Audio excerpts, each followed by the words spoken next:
All right, welcome to section 4, sorting, filtering, and grouping. Now up to this point, we've been really sticking with the basics. We learned how to bring in and insert pivot tables, manipulate views, deal with source data, and use formatting tools to customize the look and feel. But realistically, we're not even scratching the surface in terms of how powerful these pivot tables can be. And this section is designed to start to show you some of those capabilities, specifically in terms of sorting, filtering, and grouping. And these are the tools that will start to allow you to slice and dice and explore and really analyze your data in much more meaningful ways. So, when you're looking at a pivot, for any of your column headers, you should see this little drop-down menu which activates the sorting and filtering options. You can also right-click on any value within the column to get to the same menu. And in here, you'll see a combination of sorting options like A to Z, Z to A, or more sort options, which allow you to choose ascending or descending orders based on other metrics, which we'll talk about. And then you've got your filter options as well, your label filters, which are based on text, your value filters, which are based on numerical fields, and your manual selections here at the bottom. So let's jump to our pivot and start out by practicing some of these 3 sort options. So here we are back in our IMDb pivot, and again we're looking at genres with gross revenue. 2 instances, one showing data bars, one showing our raw values.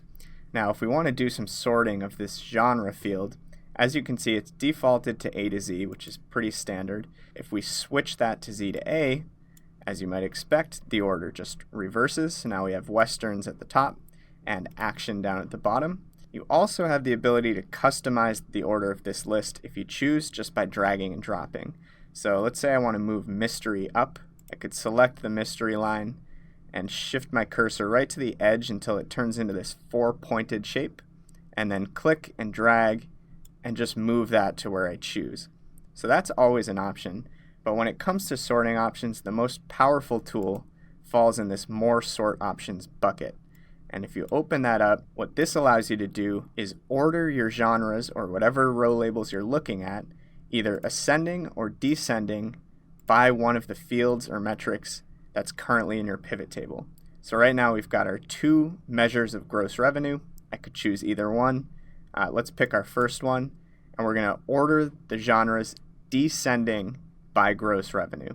When you press OK, as you can see now, actions at the top, followed by comedy, then adventure, then drama, and our data bars reflect that as well. So similarly, I could go back into sort options and choose ascending instead, and that just reverses the order here.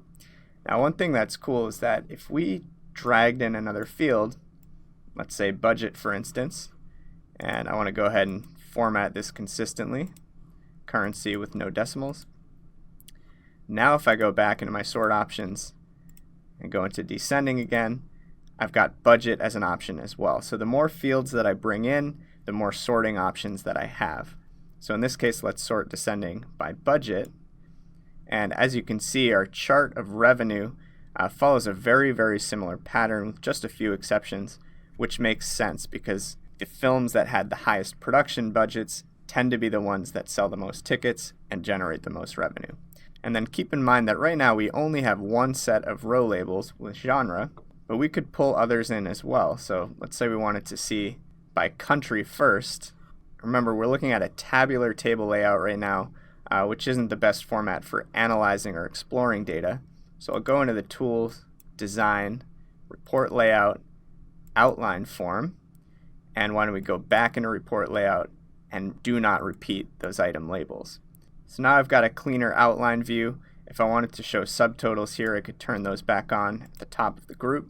And now because we're in outline form, we're able to access our sorting and filtering options for any of our row labels. So I can set specific rules for country or specific rules for genre. So in this case, we'll keep our genres sorted descending by budgets. And why don't we apply a second sorting to our countries from Z to A. So as you can see now, we start with West Germany, then USA, and we're going in reverse alphabetical order. And within each of these countries, the genres are sorted descending by budget, since that's the sort logic that we set.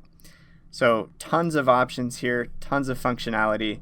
Sorting tools are really useful when it comes to starting to drill into your data and identify trends and insights.